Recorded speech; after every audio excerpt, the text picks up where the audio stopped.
first light of dawn brushes the desert with gold. The sand is cool beneath my feet, and rising from the Giza Plateau, half lion, half human, carved from a single ridge of limestone, stands the Great Sphinx, silent, immovable, watching over the pyramids like a guardian carved from eternity itself. Today, in this episode of our Egypt travelogue series, we stand before this ancient sentinel to explore its origins, mysteries, metaphysics, and even the theories about what its face once truly was. Welcome to the Great Sphinx, the guardian between worlds. As I approach it, I feel its presence before I truly see it. The Sphinx is vast, 73 meters long, 20 meters high, older than nearly every structure around it. Its face is serene, contemplative, the face of a king, many believe Catherine, though others say its age surpasses his reign by thousands of years. The body is that of a lion, symbol of power, courage, and solar force. The head is human, symbol of consciousness, wisdom, and divine will.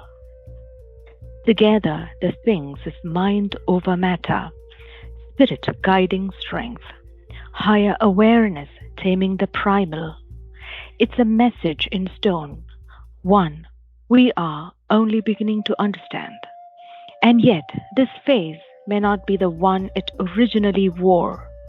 But we'll come back to that mystery soon. How old is the Sphinx?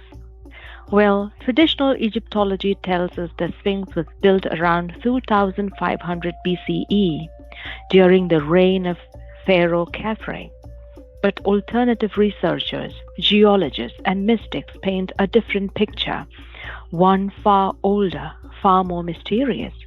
The Sphinx shows deep vertical erosion marks, patterns carved not by desert wind, but by heavy rainfall, rain that hasn't touched this desert since 10,000 to 12,000 years ago, when the Sahara was a lush savanna.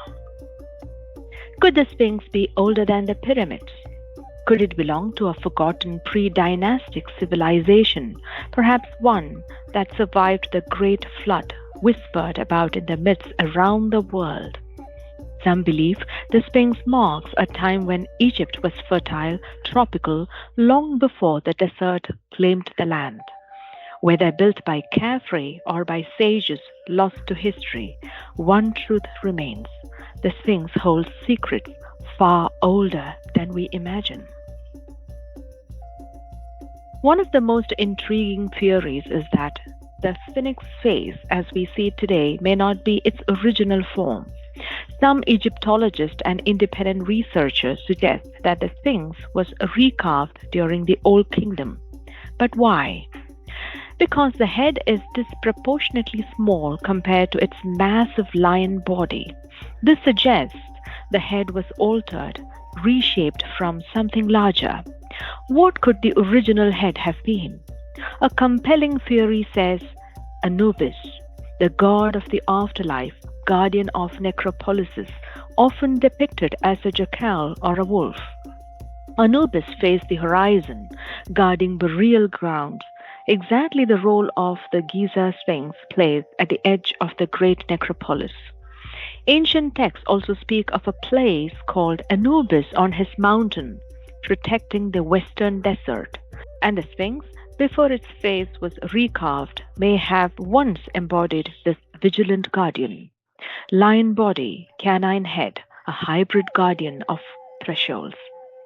Whether this was Anubis or an earlier prototype of the lion spirit, the mystery adds yet another layer to the Sphinx identity. What's more mysterious are the chambers beneath it. Ground penetrating scans suggest tunnels, cavities, and voids under the paws, leading many to wonder if ancient texts or lost knowledge lie hidden beneath. Some call it the entrance to the Hall of Records, a mythical library containing the wisdom of Atlantis and early Egypt. No excavation has been allowed. Well, the truth sleeps beneath the stone. The Sphinx faces exactly east, watching the sun rise every morning for thousands of years. To the Egyptians, the dawn was the rebirth of Ra, the moment when life conquered darkness. The Sphinx is a solar symbol, a guardian of the horizon where night becomes day, ignorance becomes knowledge, death becomes rebirth. Even today, at equinox sunrise, the sun emerges directly above the Sphinx's shoulder, a celestial handshake between earth and sky. It's the eternal witness of transformation, and in this alignment lies a metaphysical message. Awakening begins when you face the light. The Sphinx at Giza is the most iconic, but Egypt is full of other sphinxes, some small, some colossal, each representing kingship and divine guardianship. You can find sphinxes at Karnak, the famous avenue of sphinxes stretching nearly 3 kilometers linking Karnak and Luxor. And then at Memphis, the massive alabaster sphinx believed to represent Ramses II or Hatshepsut. And then at Tanis, there are rows of sphinxes with ram heads dedicated to Amun. Well, we also find sphinxes at Saqqara, which are earlier prototypes of lion-bodied guardians. Every major pharaoh built sphinxes, but none match the scale, age, and cosmic symbolism of the Great Sphinx at Giza. It is the archetype, the original guardian, the one that time itself could not bury. Symbolically, the Sphinx integrates the three great Egyptian forces. One, the lion body, which represents raw power, earth energy, the solar animal. Second, the human head, which represents consciousness, intellect, and self-awareness. And the third, the falcon association. Sometimes carved nearby or linked to Horus, falcon represents higher sight and ascension. Body, mind, and spirit, earth, human, and sky, matter, awareness, and divinity. The Sphinx is a map of human evolution, rising from the animal, awakening as the human, ascending as the divine. Many mystics believe the Sphinx was not simply carved, it was encoded. Its proportions and alignment point to solar initiation, guardianship over sacred knowledge, balancing the higher mind over animal instinct, the awakening of enlightenment through stillness. In meditation traditions, the Sphinx mirrors the posture of silent watchfulness, the stillness before awakening. It reminds us that true power comes not with force, but from presence. The Sphinx invites us to ask, what part of me is sleeping? What truth am I ready to awaken? It teaches the guardian is the self, the riddle is the self, and the awakening is the self. In a world filled with noise and distraction, the Sphinx teaches stillness. In times of chaos, it teaches endurance.